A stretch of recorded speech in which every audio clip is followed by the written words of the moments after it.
Selamat berjumpa, saudara-saudara. Semoga tetap sehat dan bahagia.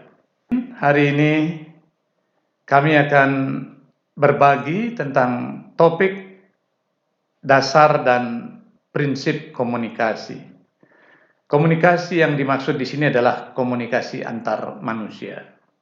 Saudara-saudara, kita perlu mengetahui dasar komunikasi dan prinsip komunikasi agar saat kita berkomunikasi akan berlangsung secara efektif.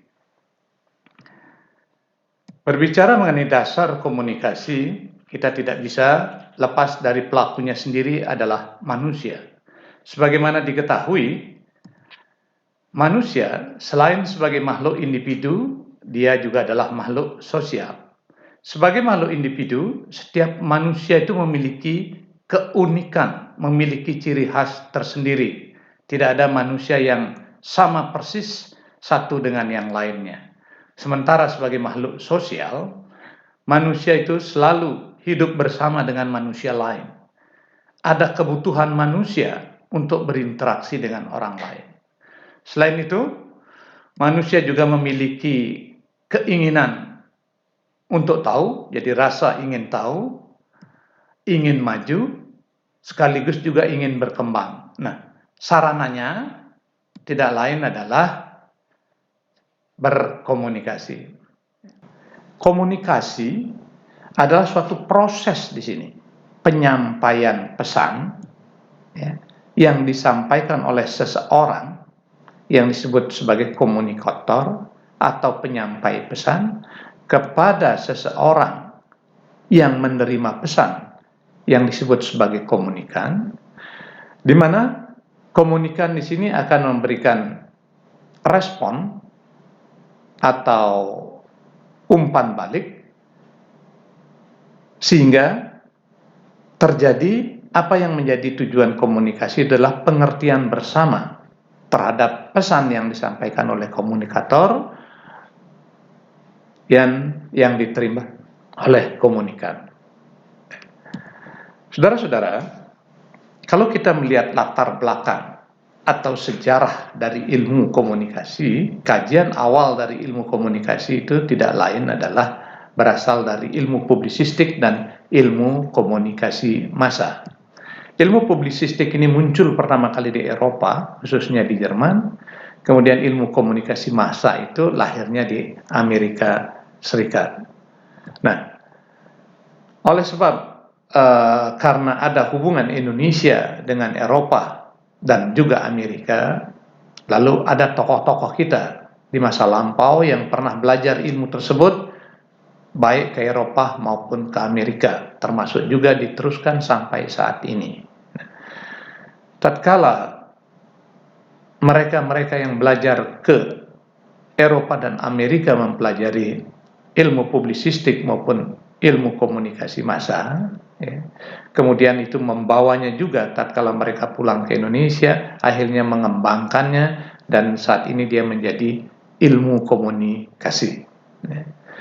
Lahirnya ilmu komunikasi yang saat ini diterima di seluruh dunia ini sekali lagi adalah merupakan hasil perkembangan ilmu publisistik dan ilmu komunikasi massa. Hal ini dimulai oleh adanya pertemuan antara tradisi Eropa yang mengembangkan ilmu publisistik dengan tradisi Amerika yang mengembangkan ilmu komunikasi massa.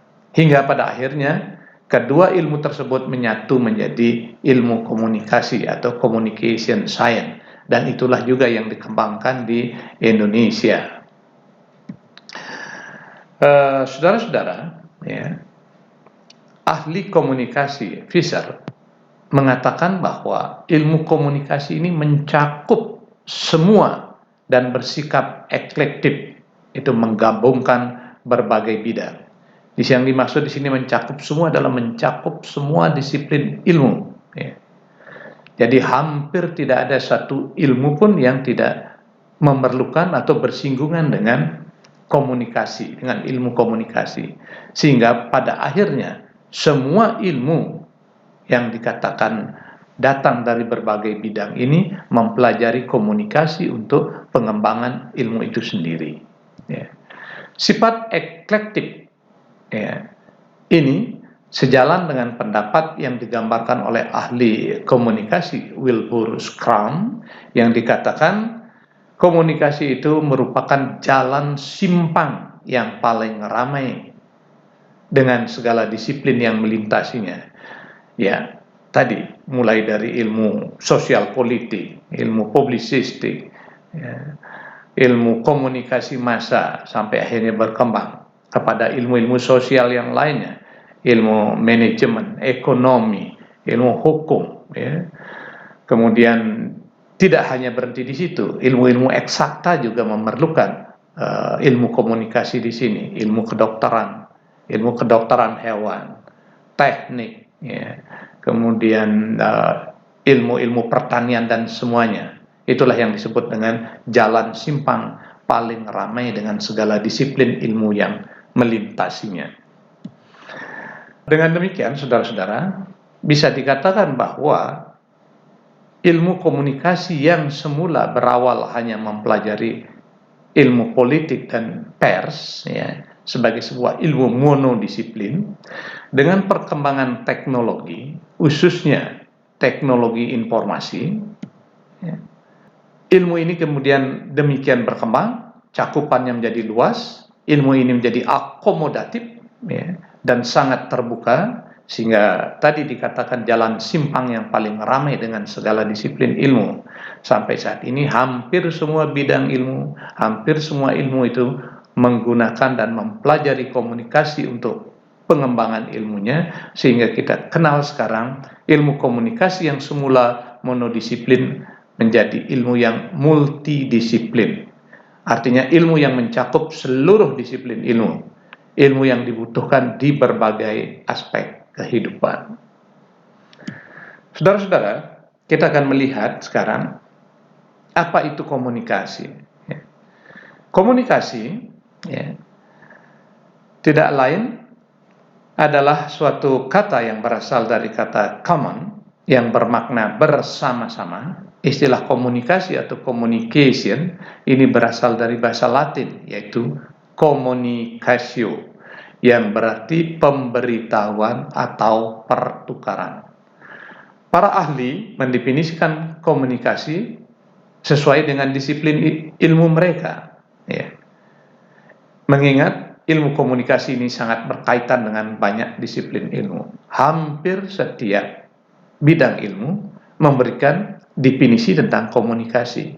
Bahkan dikatakan hampir setiap pakar atau ahli komunikasi kemudian membuat definisi tentang komunikasi. Jadi demikian beragamnya, demikian banyaknya pengertian atau definisi yang dibuat tentang komunikasi. Salah satunya misalnya di sini Laswell mengatakan komunikasi pada dasarnya merupakan suatu proses menjelaskan siapa mengatakan apa, dengan saluran apa, kepada siapa, dengan akibat atau hasilnya apa. Who say what, in which channel, to whom, with what the effect. Itu terkenal sekali, dan ini banyak definisi ini diacu yang disampaikan oleh Laswell kira-kira pada tahun 1960-an. Kemudian ada Trenholm dan Jensen menyatakan bahwa komunikasi adalah suatu proses di mana sumber mentransmisikan pesan kepada penerima melalui beragam saluran. Jadi banyak channel yang bisa dipilih. Misalnya lewat tatap muka langsung, bisa lewat saluran misalnya IT, ya, menggunakan televisi, ya, dan lain sebagainya. Kemudian Ross mendefinisikan komunikasi sebagai suatu proses menyortir, proses memilih dan mengirimkan simbol-simbol sedemikian rupa sehingga membantu pendengar, membantu penerima pesan, membangkitkan makna atau respon dari pikirannya yang serupa dengan yang dimaksud oleh sang komunikator. Ya. Ross lebih menekankan bagaimana proses memilih, menyortir, mengirimkan simbol-simbol sehingga mudah dipahami oleh penerima pesan. Rogers dan temannya menyatakan bahwa komunikasi adalah suatu proses di mana dua orang atau lebih membentuk atau melakukan pertukaran informasi antara satu sama lain yang pada gilirannya terjadi saling pengertian yang mendalam. Ya. Di sini penekanannya adalah pada timbulnya kesamaan arti. Ya. Hopland mendefinisikan komunikasi adalah suatu proses di mana individu mentransmisikan stimulus untuk mengubah perilaku individu yang lainnya. Jadi di sini lebih menekankan proses stimulus dan timbulnya respon. Stimulus adanya respon. Sehingga pada akhirnya mampu mengubah perilaku individu. Demikian beberapa pengertian komunikasi yang tentunya tidak cukup untuk menggambarkan keseluruhan dari definisi-definisi komunikasi yang ada. Nah, sekarang Wikipedia kita tahu ya, ini dibuat oleh setiap orang yang memiliki kontribusi dan terdaftar untuk mendefinisikan komunikasi, menyatakan bahwa komunikasi adalah suatu proses. Di sini adalah proses penekanannya adalah penyampaian informasi, di mana informasi itu bisa pesan, bisa ide, bisa gagasan, dari suatu pihak kepada pihak lain agar terjadi saling mempengaruhi di antara keduanya. Nah, pada umumnya, lebih lanjut disebutkan, komunikasi itu dilakukan dengan menggunakan kata-kata atau lisan yang dapat dimengerti oleh kedua belah pihak. Apabila tidak ada bahasa verbal yang dapat dimengerti oleh keduanya, komunikasi masih dapat dilakukan dengan menggunakan gerak-gerik badan atau bahasa tubuh, menunjukkan sikap tertentu, misalnya rasa senang, rasa marah, ya, rasa bersahabat, ya, dengan misalnya di sini tersenyum, menggelengkan kepala, mengangkat bahu dan lain-lainnya. Nah, cara-cara seperti ini yang disebut belakangan ini disebut sebagai komunikasi dengan menggunakan bahasa non-verbal. Oleh Fisher, dari berbagai macam definisi tersebut, ya, kemudian dicarikan beberapa hal-hal yang memiliki kesamaan dalam setiap definisi. Maka Fisher ya, menemukan ada 5 kategori definisi komunikasi. Ya. Pertama, komunikasi itu memusatkan perhatian pada penyampaian. Jadi penyampaian di sini adalah penyampaian pesan, message, ya, ingin disampaikan oleh komunikator dan komunikan. Hampir di semua definisi komunikasi itu tersirat adanya perhatian terhadap penyampaian. Lalu kategori yang kedua, menempatkan komunikasi itu sebagai kontrol sosial. Ya. Kategori yang ketiga, ya, memandang komunikasi itu sebagai sebuah fenomena stimuli dan respon. Jadi ada stimuli, kemudian direspon.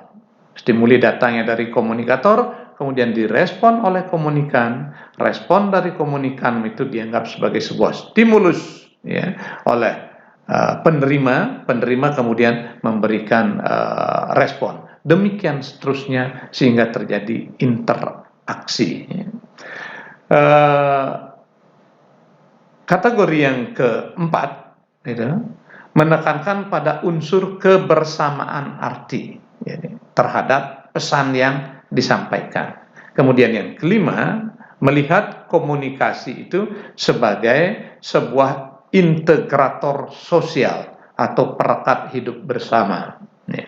Kita bayangkan misalnya, negara kesatuan Republik Indonesia yang terdiri dari beribu-ribu pulau, ya, bermacam-macam etnis, suku, agama, ya, ini bisa dipersatukan, bisa direkatkan karena adanya integrator sosial yang disebut dengan bahasa Indonesia. Jadi komunikasi kita menggunakan bahasa Indonesia yang dipahami di seluruh negara Kesatuan Republik Indonesia. Inilah yang menjadi alat perekat bagi kita.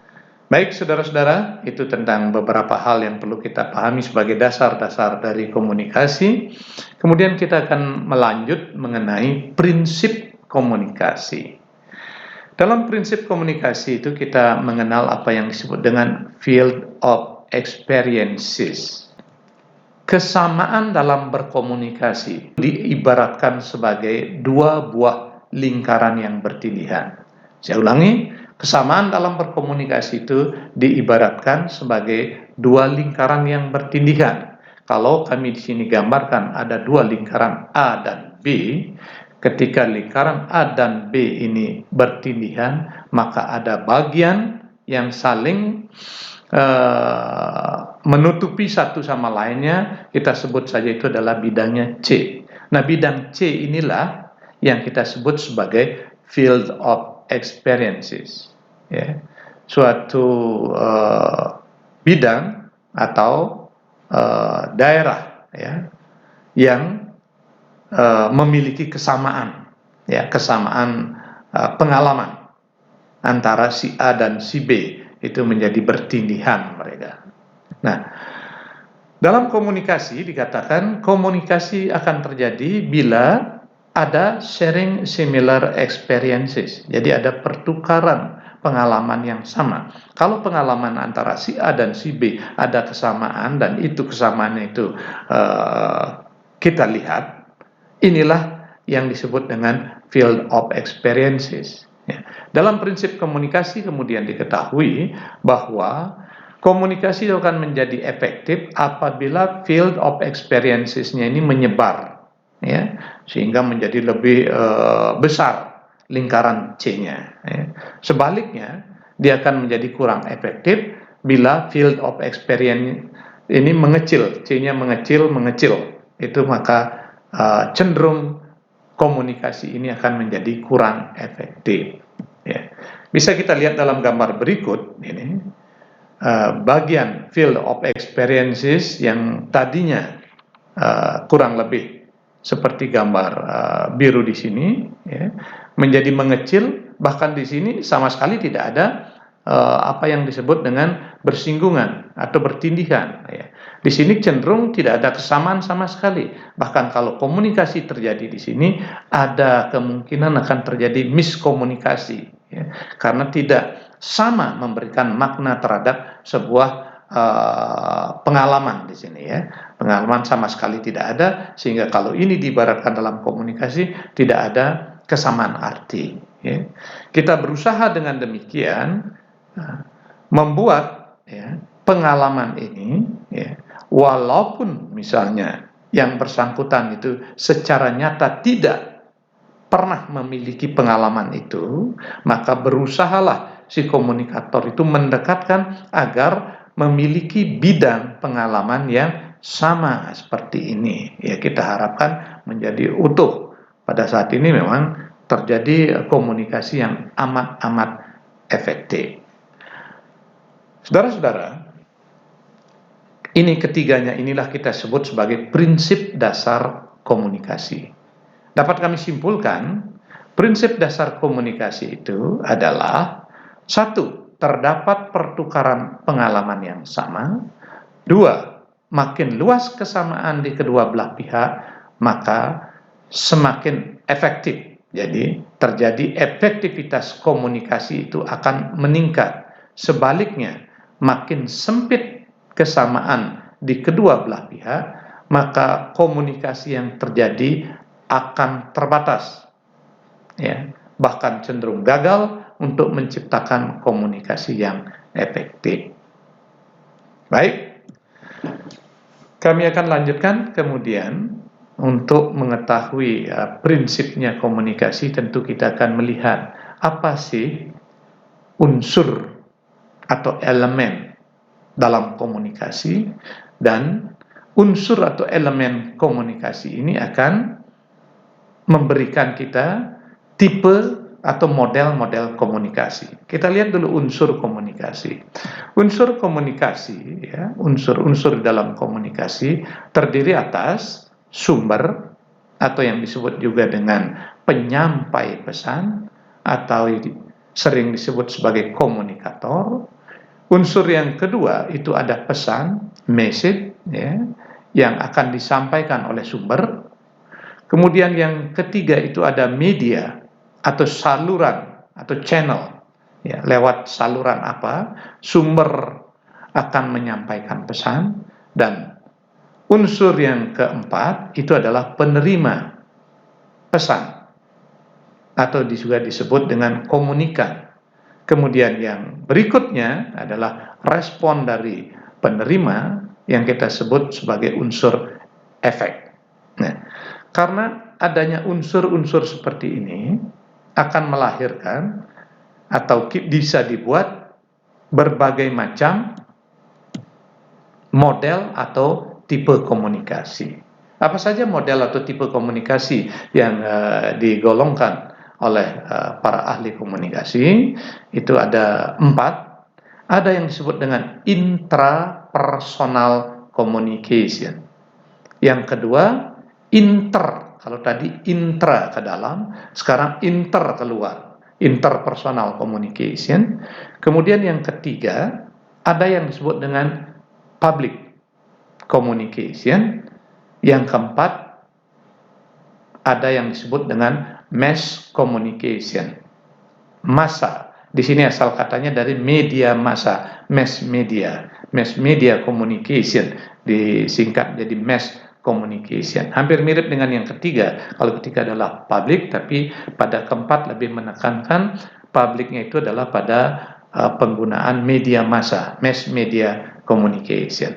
Kita lihat satu persatu, mungkin lebih sedikit lebih detail. Yang pertama adalah intrapersonal communication atau yang disebut dengan komunikasi dengan diri sendiri. Ya, ini merupakan langkah komunikasi yang pertama. Bahkan ada yang menyampaikan keberhasilan dalam komunikasi-komunikasi berikutnya itu ditandai kalau kita bisa berhasil sih tanda kutip, artinya mengelola kemampuan kita untuk mengelola kemampuan kita untuk berkomunikasi dengan diri sendiri. Komunikasi dengan diri sendiri ini akan mengembangkan kreativitas imajinasi kita, ya. Imajinasi kita menjadi kreatif kalau sering-sering kita melakukan dialog dengan diri sendiri, berkomunikasi dengan diri sendiri, ya. Mencoba untuk memahami, dan pada akhirnya bila sering-sering kita melakukan komunikasi dengan diri sendiri, maka dapat dipakai sebagai suatu proses untuk bagaimana kita mengendalikan diri. Meningkatkan kematangan berpikir sebelum mengambil sebuah keputusan. Jadi sering kita akan bertanya, karena seringkali kalau diri kita bertanya, maka ada dua kemungkinan, satu menyanggah, satu lagi mendukung, ya. Sebaiknya begini, sebaiknya begitu, ya. Katakanlah, bertanyalah pada diri sendiri. Diri sendiri ini sering juga digambarkan sebagai bertanya kepada hati nurani, ya. Hati nurani akan memberikan jawaban, ya. Tetapi pada diri kita tidak hanya ada hati nurani, juga ada otak yang berpikir yang kadang-kadang bisa membuatkan argumen-argumen tertentu, maka sering sekali akan terjadi pergumulan dalam intrapersonal communication. Nah, saudara-saudara, kita lihat seperti tadi disampaikan bahwa kematangan kita atau keberhasilan kita dalam melakukan komunikasi dengan diri sendiri ini akan mempengaruhi keberhasilan kita berkomunikasi dengan orang lain. Ya, kita bisa lihat karena di sini kita paham, kita mampu mengendalikan diri, sudah terbiasa dengan kreativitas imajinasi dan mampu meningkatkan kematangan kita dalam berpikir sebelum mengambil keputusan. Sehingga hal-hal seperti ini adalah merupakan jaminan mempengaruhi keberhasilan kita berkomunikasi dengan orang lain. Yang kedua, kita lihat adalah inter. Tadi intra, sekarang interpersonal communication. Jadi komunikasi antar person, ya. Komunikasi yang bisa dilakukan antara dua orang atau lebih, ya, dengan melakukan tatap muka, ya, walaupun tatap mukanya itu bisa offline atau online ya, lewat virtual atau memang tatap muka kita bertemu di dunia senyatanya ya. Terjadi interaksi satu sama lain karena ada interpersonal antara dua atau lebih, antara dua tentu terjadi di sini interaksi antara seseorang dengan orang lain ya, satu sama lain. Dapat menangkap reaksi, kita akan bisa menangkap reaksi, menangkap respon secara langsung, baik itu verbal atau non-verbal dari lawan kita dalam atau yang diajak berkomunikasi. Ibu dan Bapak, dalam interpersonal communication di sini mungkin kita bisa lihat sekarang, tengok komunikasi untuk dua orang, adik dan komunikasi untuk kelompok kecil. Ditekankan di sini kelompok kecil karena begitu dia akan membesar audiensnya atau kelompok sasarannya, maka kita akan menyebutnya dia bukan lagi interpersonal communication tapi communication publik, komunikasi publik. Sekarang kita lihat dulu mungkin komunikasi diadik dan komunikasi kelompok kecil. Komunikasi diadik itu biasanya dilakukan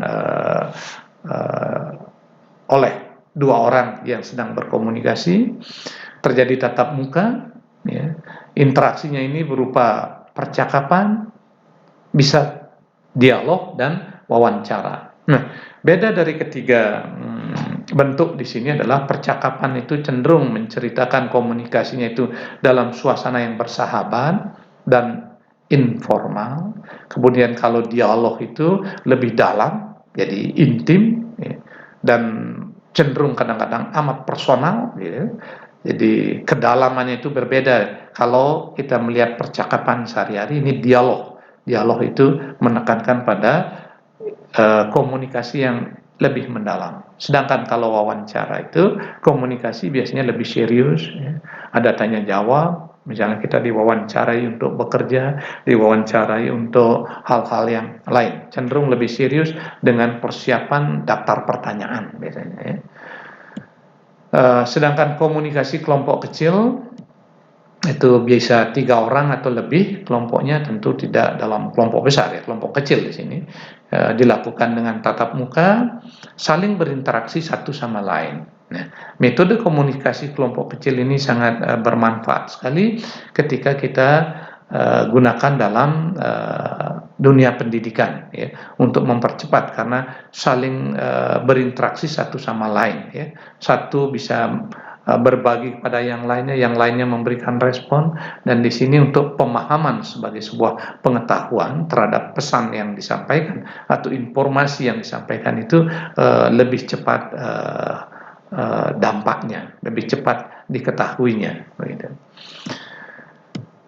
Saudara-saudara, komunikasi kelompok kecil ini akan mampu mempengaruhi satu sama lain, memperoleh kepuasan satu sama lain lebih cepat, terjadi interaksi ya, untuk beberapa tujuan, bisa dipakai untuk mengambil peran, saling terkait, dan dilakukan komunikasinya itu dengan tatap muka. Nah, apa fungsi interpersonal communication atau komunikasi antar pribadi di sini? Tentu yang pertama ini adalah human relation, jadi hubungan antar manusia ya, menghindari dan mengatasi konflik pribadi, mengurangi ketidakpastian terhadap sesuatu, dan sebagai sarana tadi katakan justru dipilih di sini adalah berbagi pengetahuan dan pengalaman. Berikutnya ya, model atau tipe komunikasi berikutnya digolongkan sebagai public communication atau komunikasi publik, biasanya disampaikan lewat pidato ya pada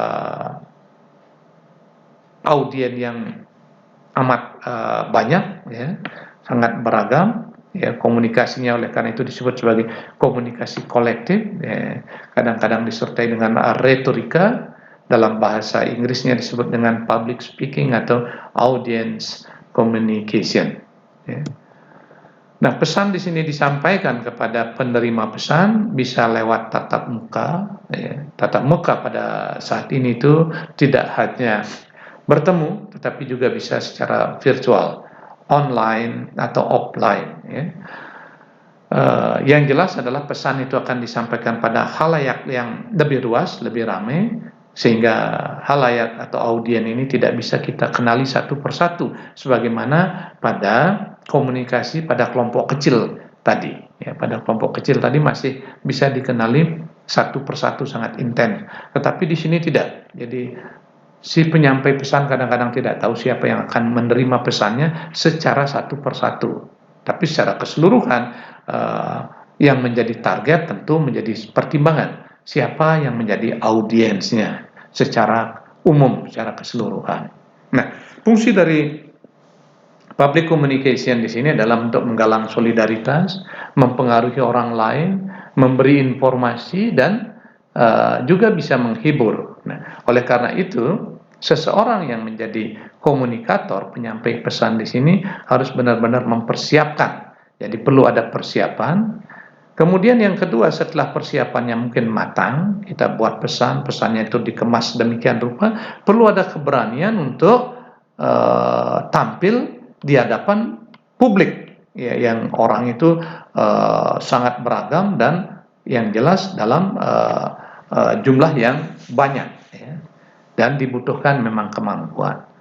Ketiganya di sini adalah bagaimana mempersiapkan dalam hal ini adalah pesan berkomunikasi secara publik itu, kemudian keberanian dan kemampuan di sini membutuhkan latihan.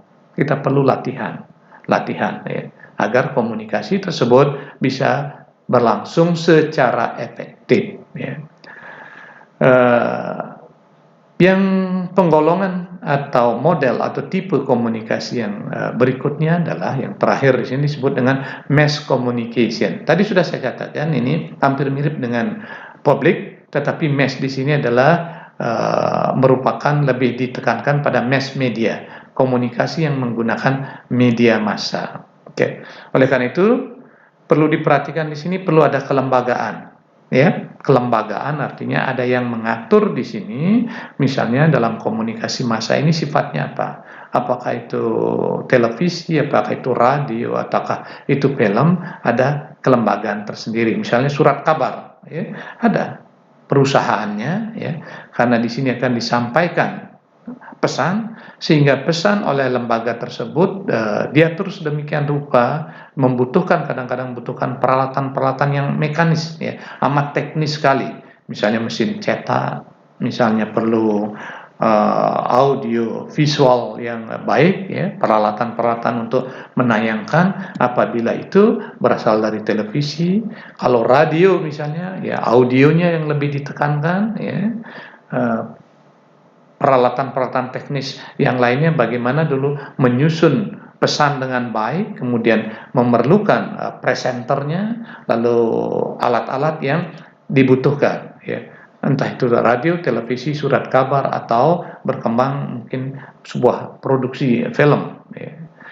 Nah, ini saudara-saudara, pesan ini akan tersampaikan kepada audien, ya, di mana audiennya juga sama seperti publik tadi, massa, orang banyak, ya, di berbagai lokasi pada waktu yang bersamaan, sehingga para audien penerima pesan ini akan memperoleh pesan yang sama pada waktu bersamaan di lain tempat, jadi berbagai lokasi. Nah, oleh sebab itu bisa diidentifikasi fungsi daripada mass communication di sini, komunikasi media massa di sini amat luas sekali. Mulai dari menyebarkan informasi, meratakan pendidikan, ya, dipakai untuk sosialisasi, ya, berbagai program kegiatan, ya, bahan untuk diskusi, merangsang pertumbuhan ekonomi, memajukan kebudayaan, memotivasi, karena itu sering kita lihat motivator yang muncul di televisi, di radio, bahkan menulis di berbagai media massa, media sosial juga sekarang, medsos, ya, memotivasi, menciptakan kegembiraan, ya, menghibur dengan cerita pendek, ya, menyampaikan ulasan tentang pertunjukan, ya, menyampaikan rilis tentang musik misalnya. Ini semuanya menciptakan kegembiraan dalam hidup seseorang. Dan yang terakhir juga fungsi dari komunikasi massa di sini seperti telah diungkapkan di depan, komunikasi itu bisa dipakai sebagai integrasi suatu bangsa atau negara, ya. Baik saudara-saudara, itu tentang prinsip komunikasi. Sekarang kita akan melihat dimensi komunikasi, ya. Ternyata setelah kita mengetahui dasar komunikasi, prinsip komunikasi, komunikasi ini bisa dilihat dari beberapa dimensi, ya. Sekurang-kurangnya para pakar itu mencoba mengelompokkan menjadi 4, ya. Komunikasi itu dilihat, dipandang dari sudut atau dimensi proses, sehingga kita disebut sebagai komunikasi sebagai proses. Komunikasi juga bisa dilihat dari dimensi simbolik, komunikasi sebagai simbolik. Komunikasi juga bisa dilihat sebagai sebuah sistem yang utuh, di mana sistem ini memiliki beberapa subsistem atau unsur-unsur yang bekerja sama untuk mencapai tujuan. Oleh karena itu, dari dimensi sistem kita menyebutnya komunikasi sebagai sistem, ya. Dan ada juga, ya, yang keempat, komunikasi itu sebagai multidimensional. Jadi berbagai dimensi itu bisa kita pandang. Kita lihat dulu satu persatu. Komunikasi sebagai proses, ya. Di sini terjadi proses transfer pesan dari komunikator kepada komunikan. Kita ketahui komunikasi adalah suatu proses penyampaian pesan dari seseorang yang disebut komunikator kepada orang lain sebagai penerima yang disebut dengan komunikan. Unsur-unsur di dalamnya di sini bergerak aktif karena dia adalah sebuah proses, jadi amat dinamis, tidak statis, ya.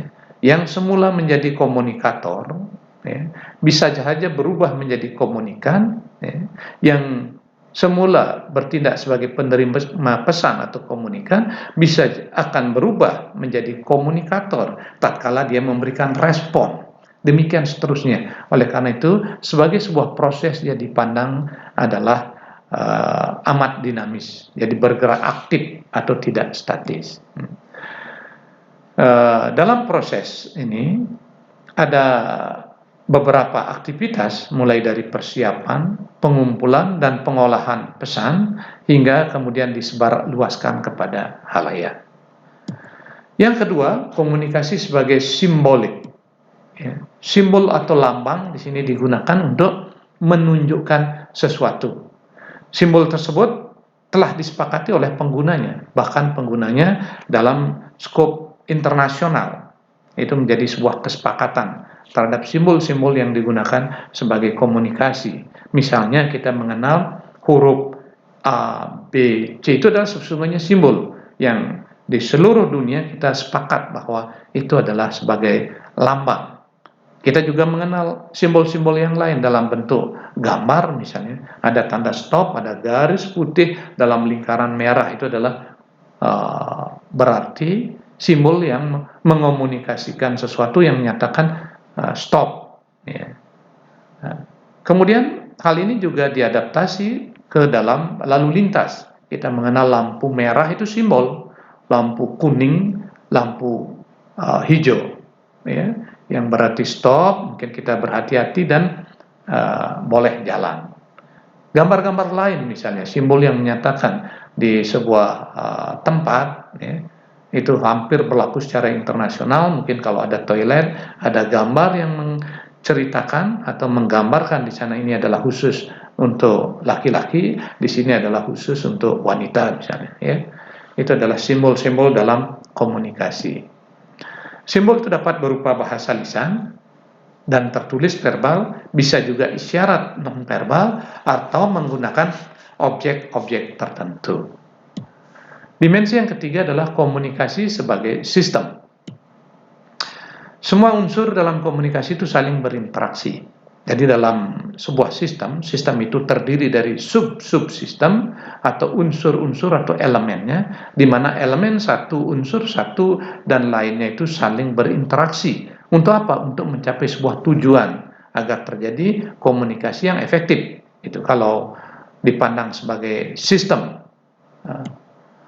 Bersifat menyeluruh, saling bergantung, Ya, ada sekuensialnya, berurutan, mereka saling mengontrol dirinya, seimbang, berubah, adaptif, dan memiliki tujuan. Ya, kita lihat misalnya, sebagai sebuah sistem komunikasi itu terdiri dari sumber unsur yang pertama, kemudian ada pesan, ada penerima. Satu sama lainnya di sini akan bekerja sama, kemudian penerima memberikan efek sehingga terjadi apa yang disebut dengan umpan balik. Dimensi yang keempat adalah komunikasi sebagai multidimensional. Sebagai multidimensional, kita lihat komunikasi itu ada konten, ya, dan ada juga relationship. Kita lihat dari dimensi konten, dimensi relationship. Di sini menjadi multi dia. Konten itu adalah isi pesan, ya. Sedangkan relationship itu adalah bagaimana menyampaikannya. Antara konten dan relationship di sini adalah memang saling keterkaitan, tetapi kita lihat bagaimana isi, ya, pesan, bagaimana konten tersebut, dan bagaimana menyampaikannya. Ini penting sekali, terutama bagi komunikan. Ya. Harus dilihat bahwa tak selamanya, ya, tidak selamanya isi pesan itu disampaikan, ya, sesuai dengan isinya. Misalnya, ada seseorang mengatakan, ya, isi pesannya disebut, dia menyebutnya bahwa dia marah, tetapi cara menyampaikannya misalnya dengan manja, itu sesungguhnya dia tidak sedang marah. Ya. Di sini harus diperhatikan sebagai seorang komunikan. Demikian juga komunikator, ya. Kalau ingin komunikasi itu terjadi secara efektif, ya, isi pesan dan bagaimana menyampaikannya itu sedapatnya dibuat selaras sehingga komunikan tidak akan menjadi bingung menafsirkan pesan tersebut. Baik, saudara-saudara, demikian topik tentang dasar dan prinsip komunikasi. Semoga ada manfaatnya. Terima kasih, suksema.